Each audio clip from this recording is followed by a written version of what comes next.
por uno más. Usted va a predicar por uno más.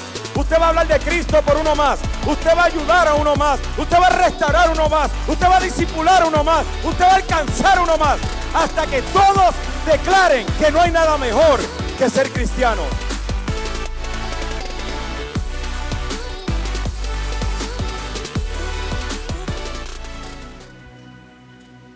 Y si usted dijo, el pastor se puso esa chaqueta para darnos envidia, pues sí, que le dé envidia.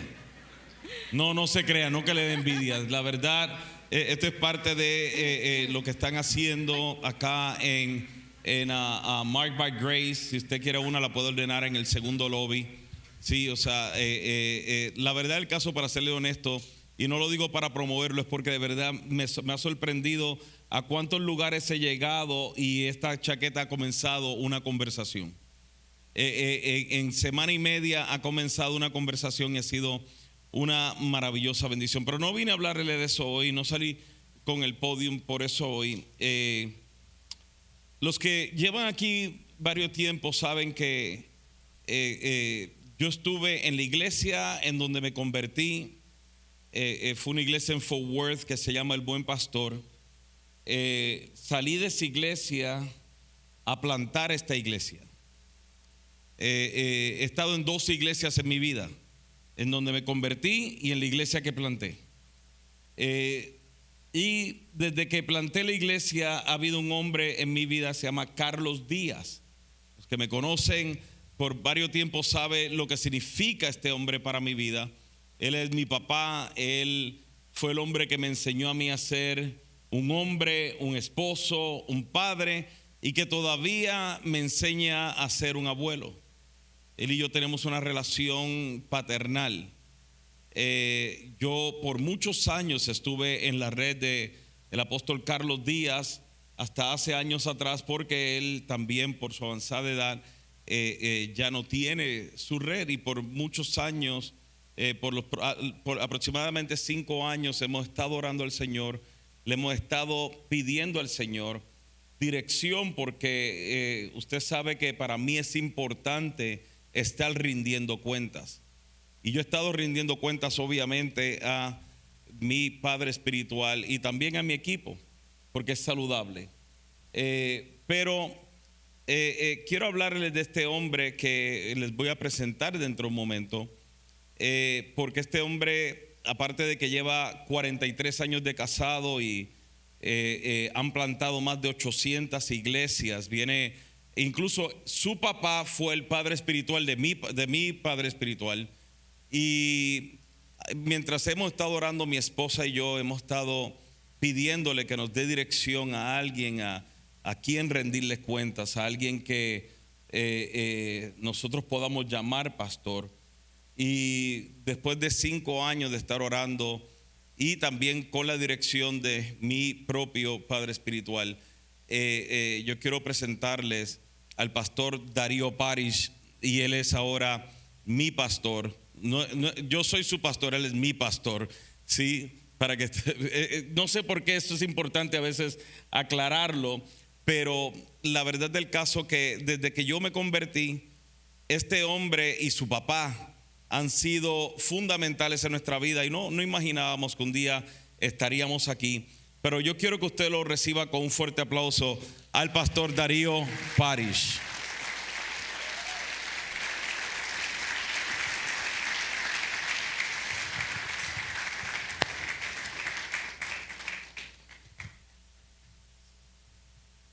Aleluya. Hermanos, para mí es un tremendo placer, honor estar de regreso aquí en Café. Ya desde hace varios años de ausencia, pero me siento sumamente honrado de estar con ustedes, pero también honrado de las palabras que Richard acaba de hablar. Verdaderamente, cuando uno empieza una relación ministerial a este nivel, hay mucha responsabilidad, poco beneficio, y causa temor y temblor delante del Señor, porque cuando me presente delante de mi Señor, el Señor me va a pedir cuenta. Da cuenta de tu mayordomía, da cuenta de todo lo que he puesto en tus manos. Y eso trae una responsabilidad tremenda. Pero estoy sumamente en paz. Eso es lo que mi esposa y yo tenemos. En cuanto a la relación con café, una paz increíble de lo que el Señor va a hacer y está haciendo. Y verdaderamente nos sentimos honrados, gozosos. Nos sentimos, como la palabra en inglés, nos sentimos admirados de lo que el Señor puede hacer en medio de nosotros. Reciban saludos de parte de toda mi familia. Soy padre de 4 hijos y estamos comenzando a ser abuelos. Tengo 3 nietos, pero muchos más. Pero gracias a Dios, mi esposa hubiera querido venir, pero está con unos problemas de coyuntura ahorita y manda abrazos, besos, saludos, bendiciones. Y estamos gozosos de lo que el Señor está haciendo. Esta misma semana regresé de Colombia. Estuve 4 días en Colombia ministrando en un congreso apostólico y profético en el área de Cali. Y cada tiempo, de tiempo en tiempo, cada semana, 2 semanas, estamos viajando fuera del país para ministrar, para poder cumplir la labor que el Señor nos ha encomendado. El día de hoy quiero invitarlos a ustedes a que pudiéramos nosotros meditar la palabra de Dios. Hay un tema que no se toca mucho en las iglesias y es lamentable, y eso es acerca de la venida de nuestro Señor Jesucristo. Y quiero invitarlos a que abramos nuestras Biblias en 2 de Timoteo, capítulo 4, versículo número 8, para poder iniciar con un solo versículo. Vamos a comenzar este mensaje.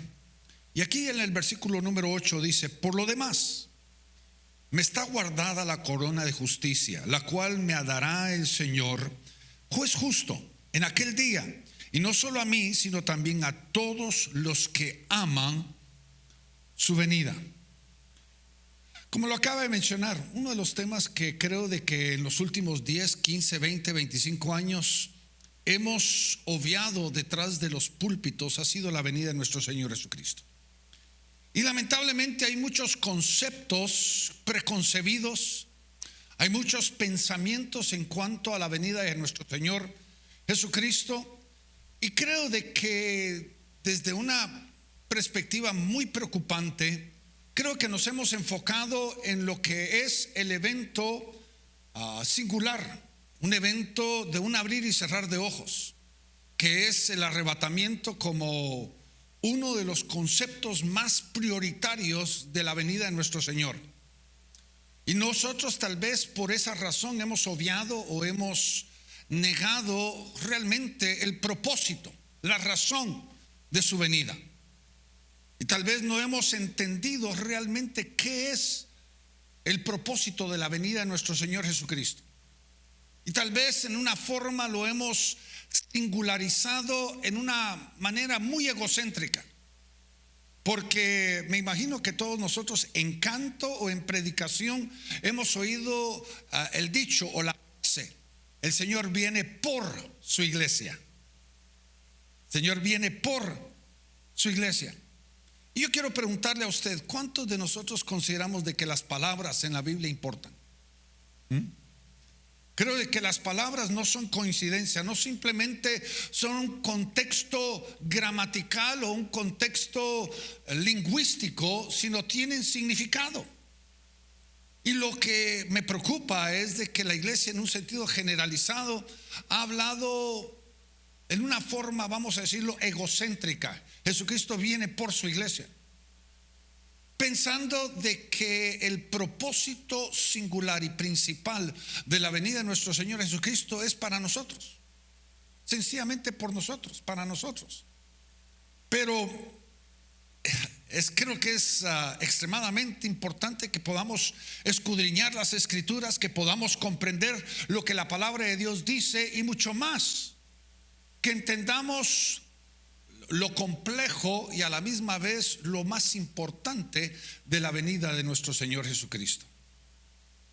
Ahora, cuando nosotros vemos esta frase, el Señor viene por su iglesia, usted tiene que entender de que la palabra por es muy significativo, Por ejemplo, imagínense que en el caso mío esta semana, yo que andaba por Colombia, yo le mando un texto a mi esposa y le digo: mi amor, voy por ti.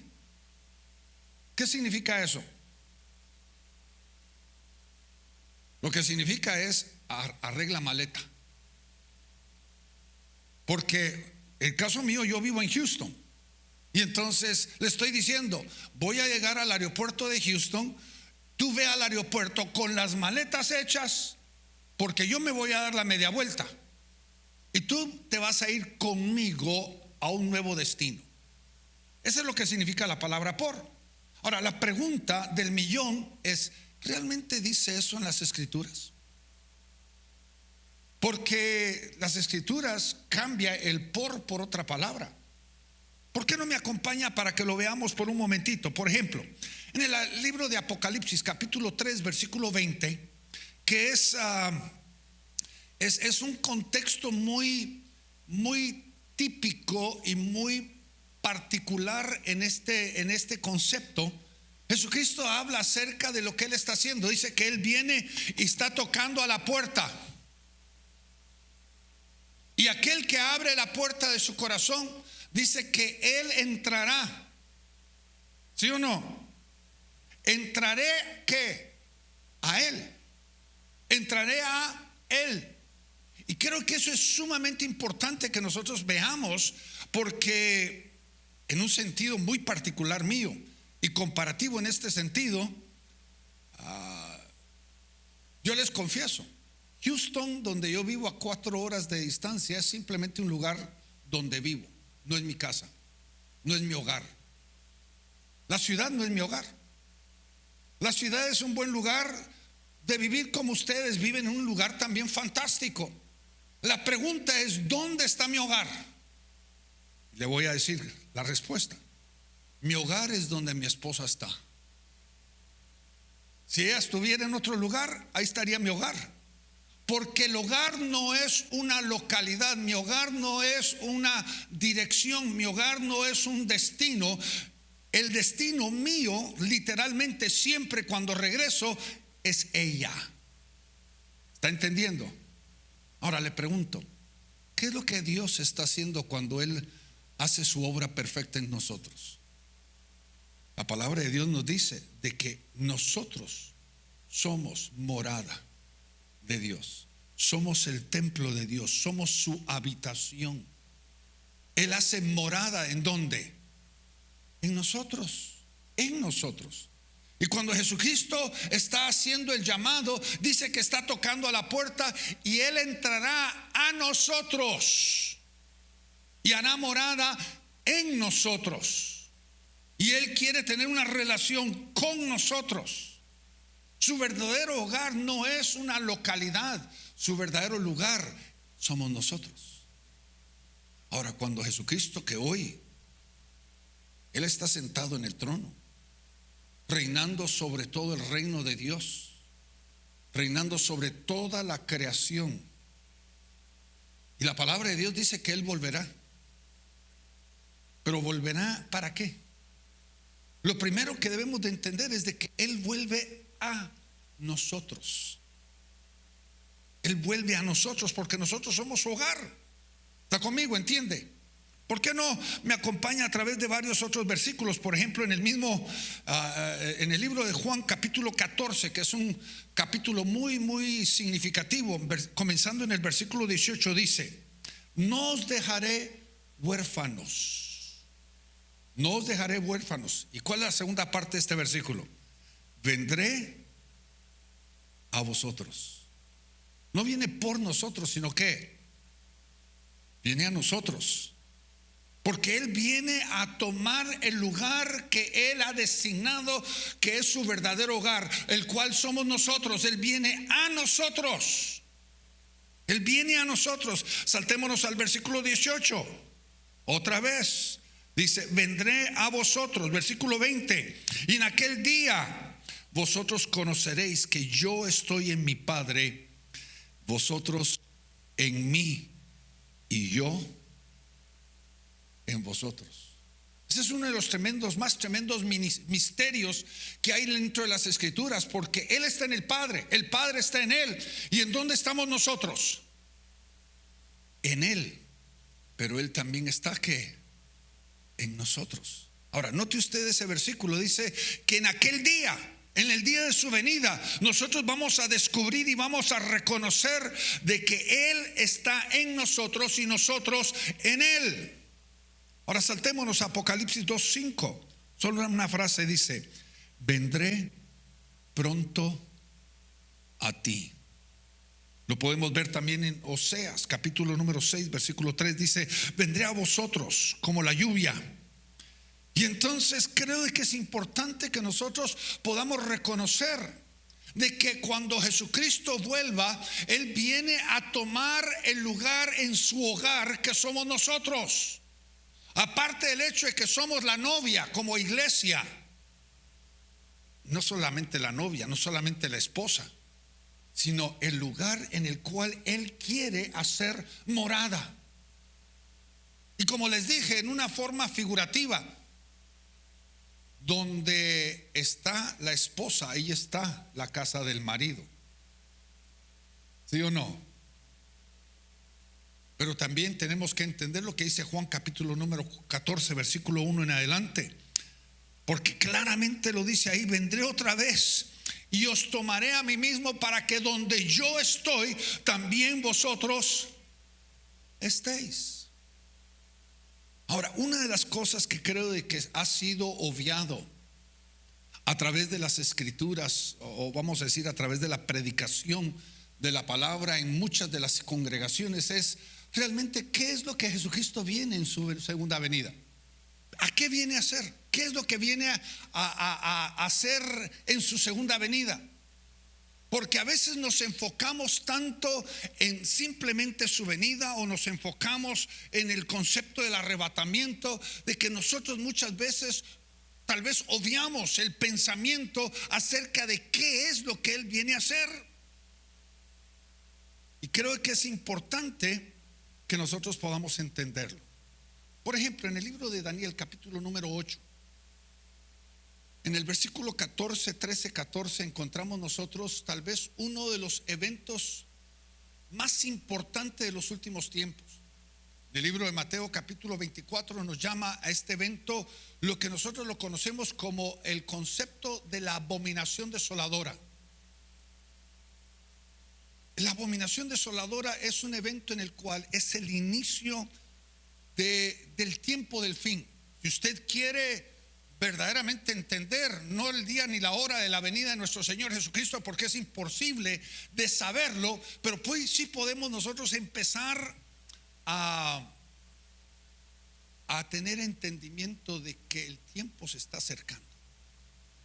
Mateo capítulo 24 versículo 14 nos habla acerca de la predicación universal del evangelio del reino.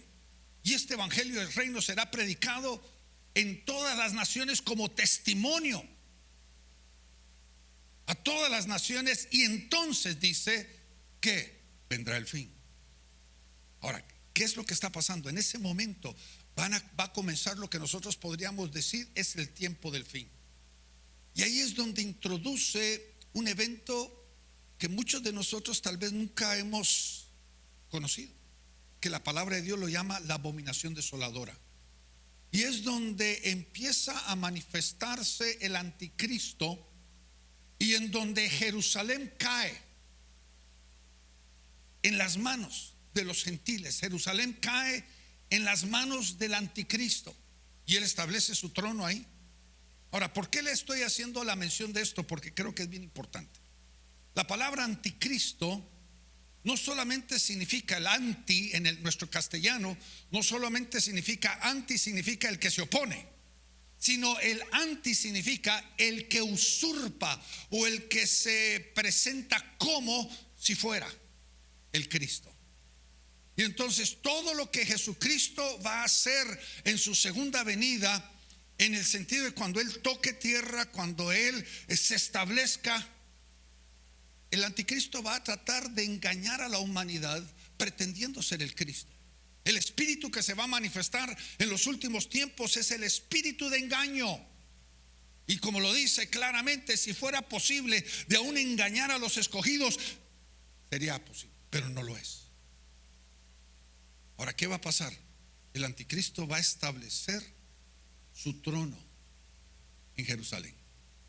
Ahora, ¿por qué le menciono esto? Porque creo que si nosotros queremos saber de que estamos entrando en el tiempo del fin, nosotros tenemos que poner nuestra mirada en Jerusalén. Jerusalén es la ciudad de pacto. Dios hizo un pacto con una ciudad llamada Jerusalén. Por eso Jerusalén es llamada la ciudad eternal, porque necesitamos poner nuestra mirada en Jerusalén por lo que va a suceder ahí. Ahora, yo tengo teorías en cuanto a cómo va a suceder esto.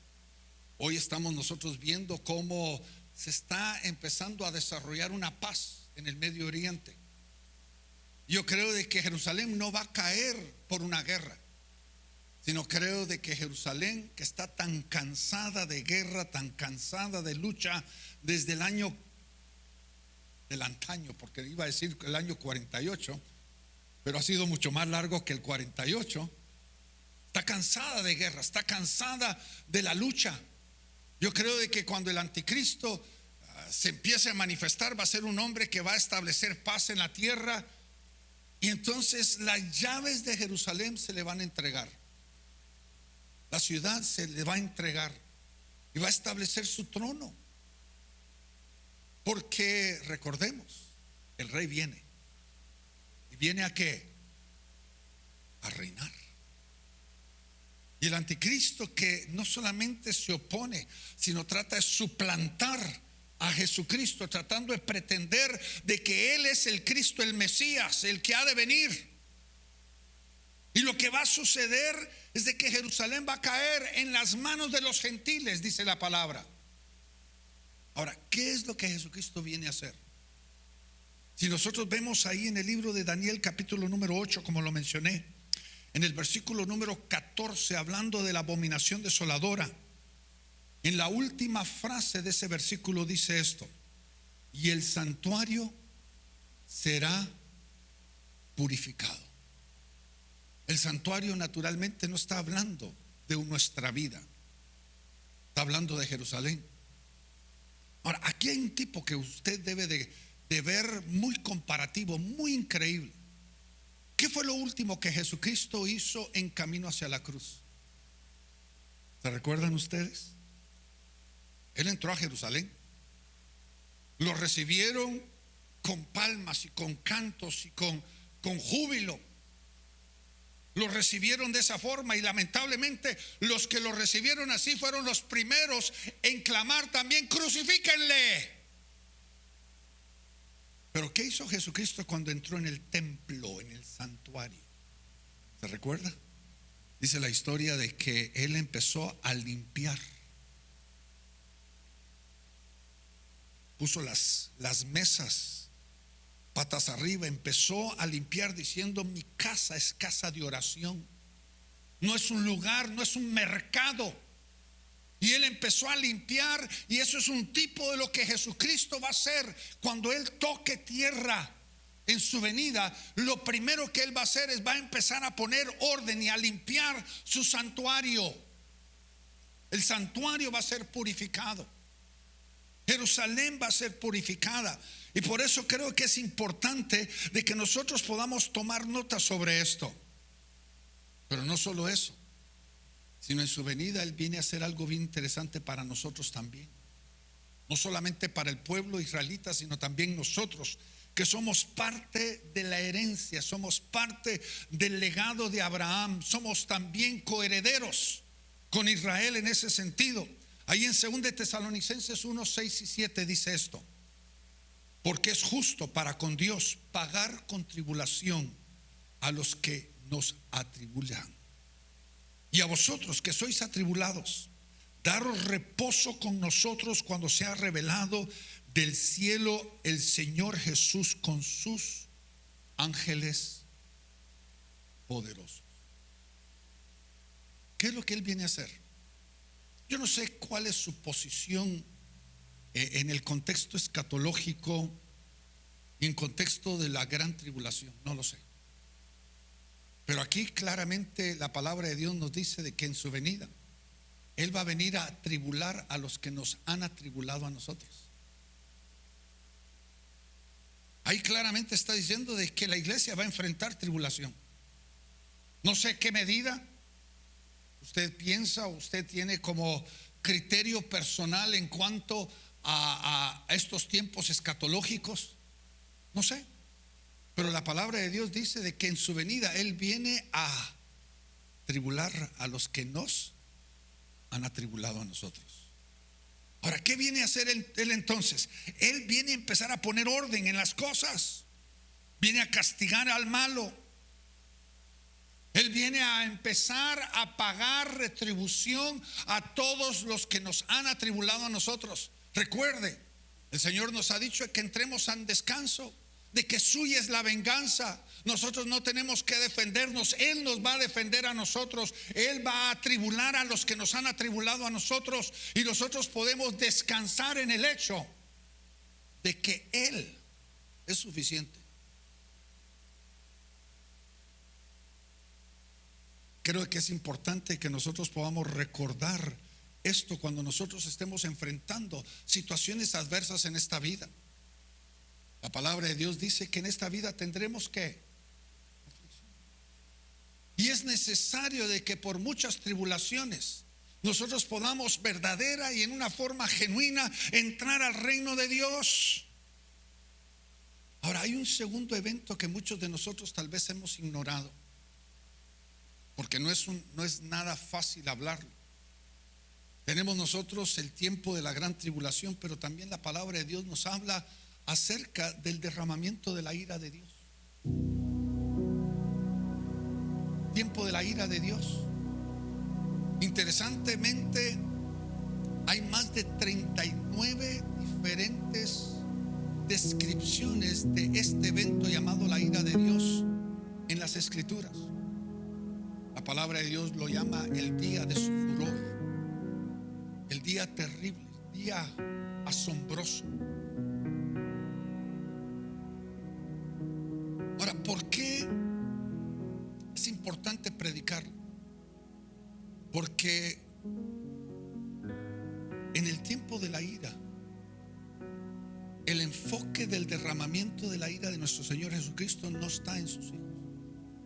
La palabra de Dios dice que hemos sido cubiertos de una ira. No fuimos llamados a ira, porque hemos recibido la gracia de Dios. Y el que ha recibido la gracia no puede recibir la ira. Si somos receptores de su gracia, genuinamente Dios ha hecho una transformación de nuestra vida. Ahora, claramente lo hemos leído.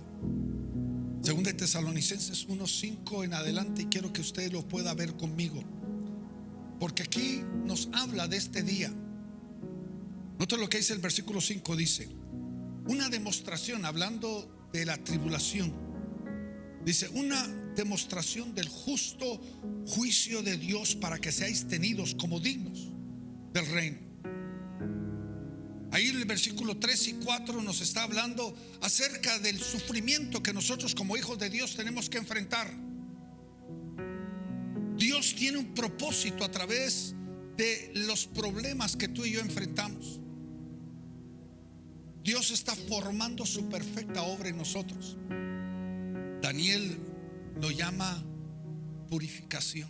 Estamos siendo ¿qué? Purificados. Porque, mi querido hermano y hermana, ¿cómo vamos a poder llegar a ser la iglesia gloriosa, sin mancha ni arruga?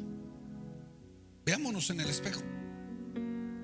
No como iglesia café, sino como iglesia universal. Veámonos en el espejo y preguntémonos: ¿ya estamos listos? ¿Estamos perfectos? Sin mancha ni arruga. ¿Estamos listos para poder recibir al novio? La respuesta es verdaderamente todavía no. ¿Cómo es que vamos a ser purificados?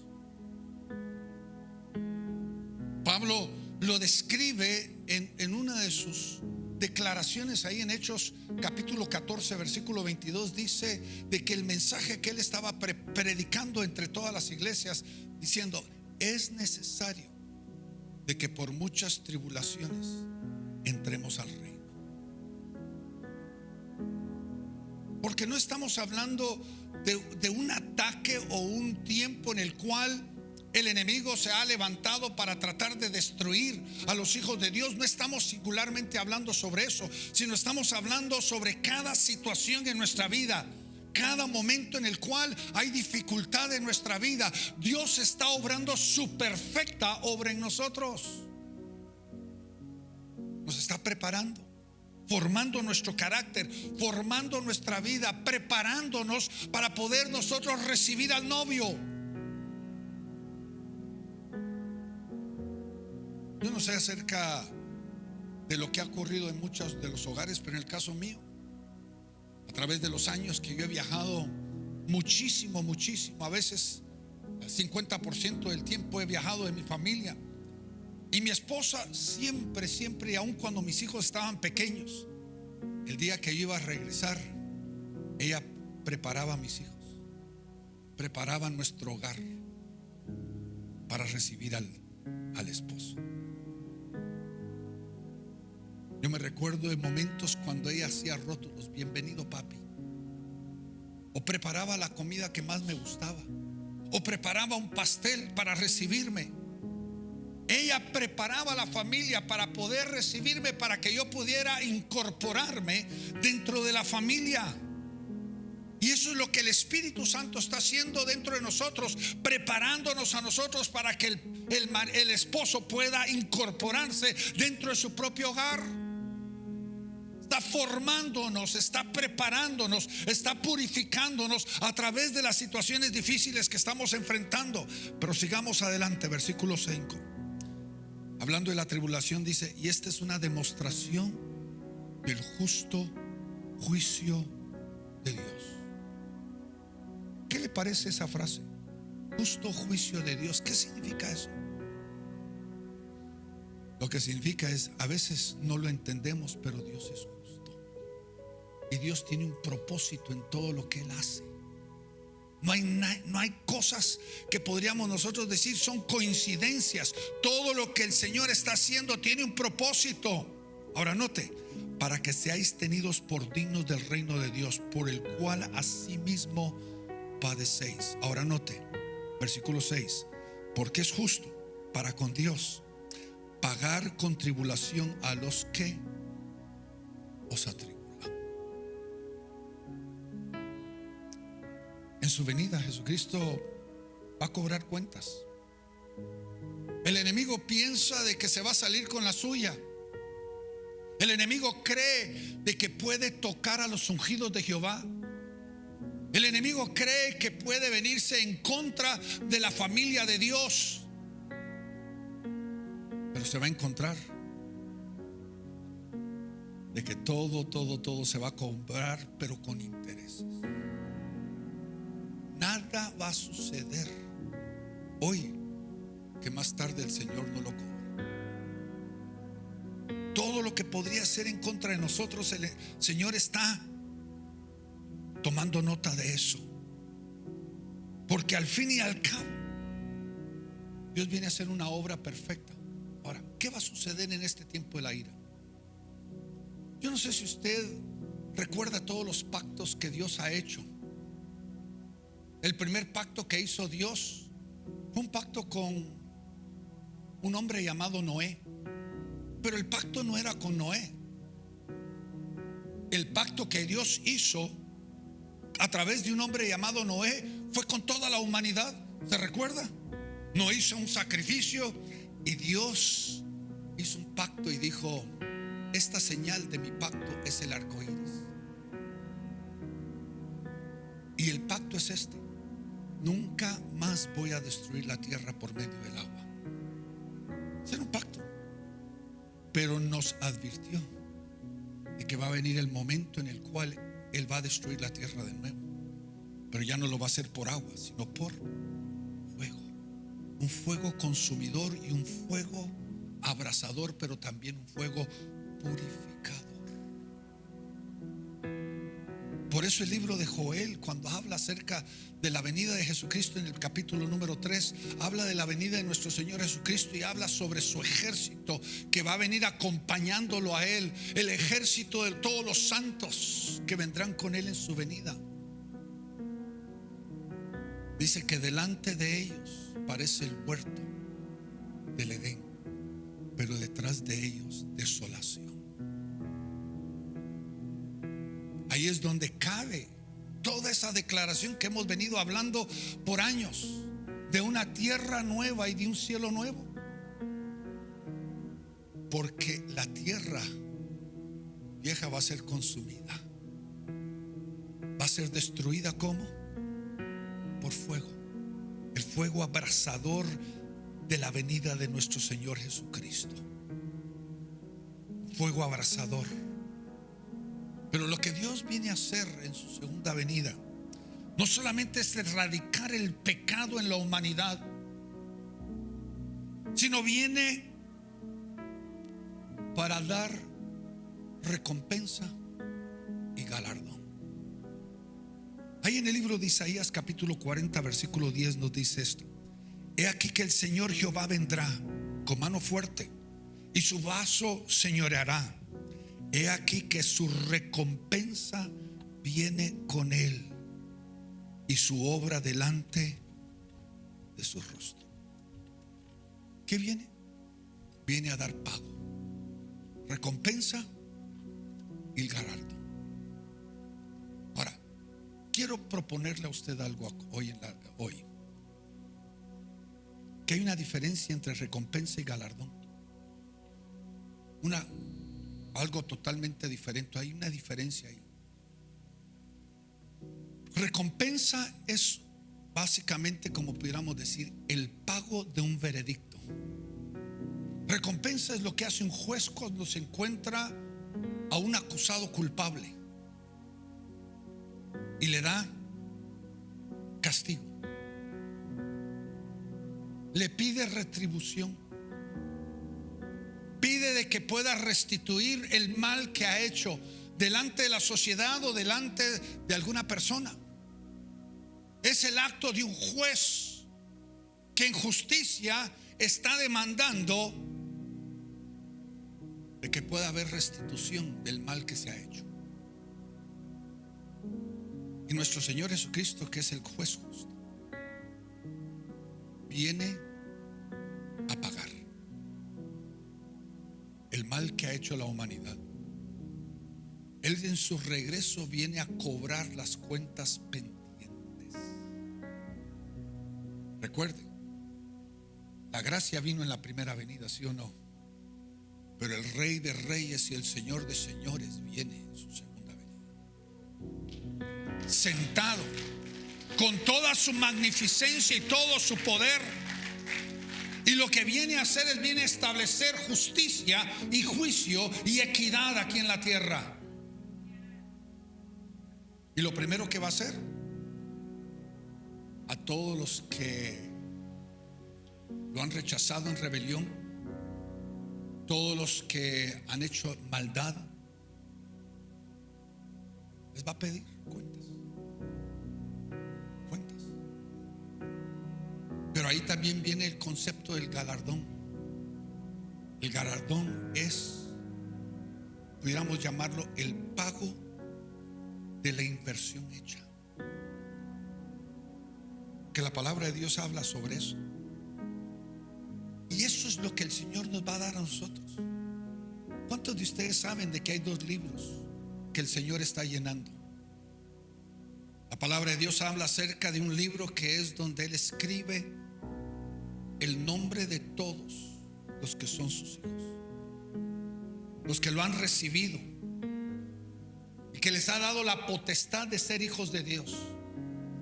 A todos los que han reconocido de que no pueden salvarse por sí mismos, necesitan la obra de Jesucristo en la cruz del Calvario para alcanzar la salvación en su vida.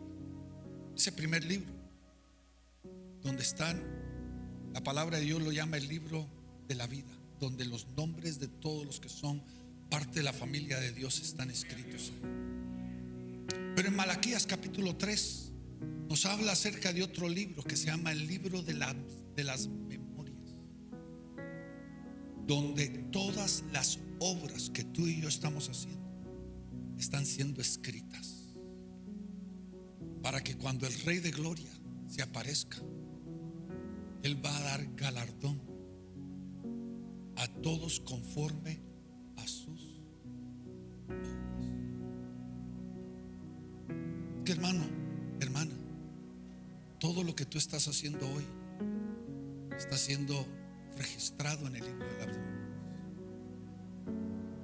Y aunque pecamos, ¿cuántos han pecado en las últimas 24 horas? Levanten la mano. Yo tengo mi mano levantada.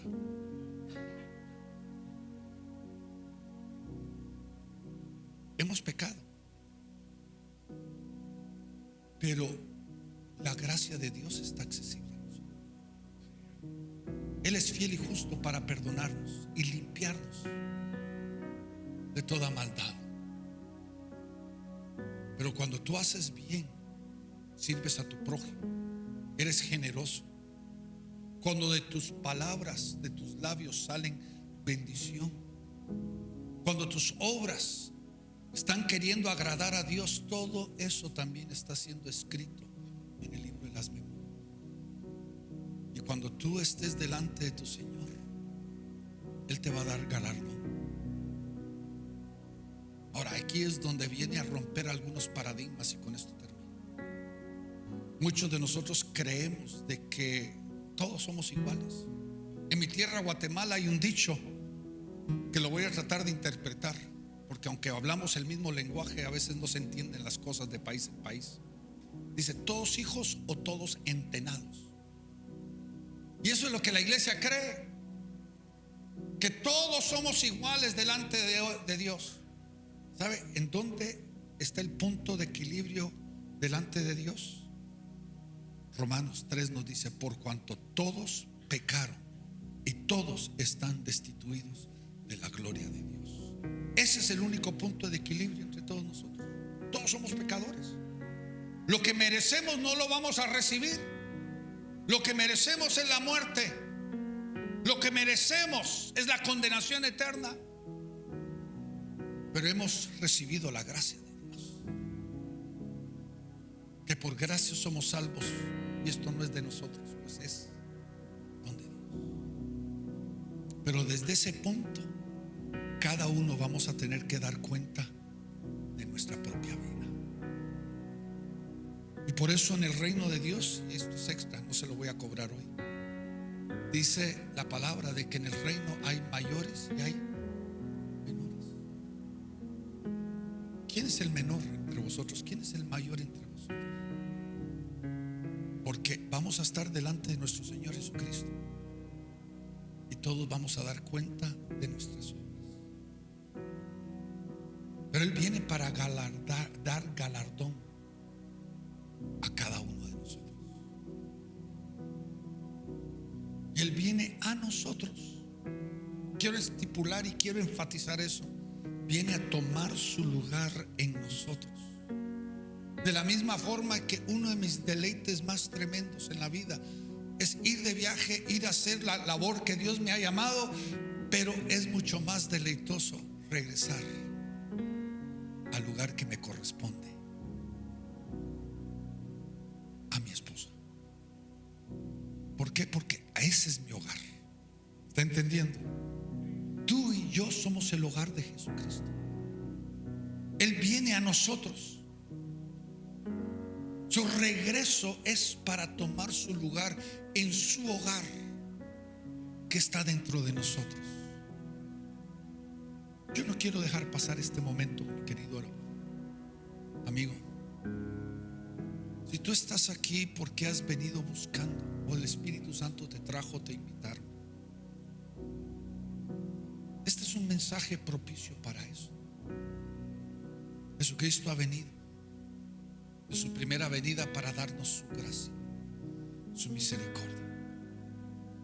Lo único que tú tienes que hacer es reconocer de que todo lo que tú has hecho en la vida es insuficiente para alcanzar la verdadera salvación. Él te viene ofreciendo una vida eterna con Él, una vida transformada por Él, una vida llena de su presencia. Si tú la quieres, quiero invitarlos a que cerremos nuestros ojos por un momentito. Si hay alguien que está aquí visitando o ha sido invitado, tú todavía no has tenido un encuentro con nuestro Señor Jesucristo, quiero invitarte ahí donde tú estás. Levanta tu mano, quiero orar contigo.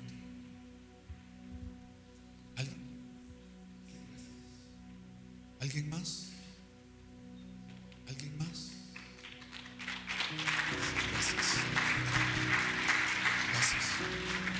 Póngase de pie, por favor, y quiero orar con usted.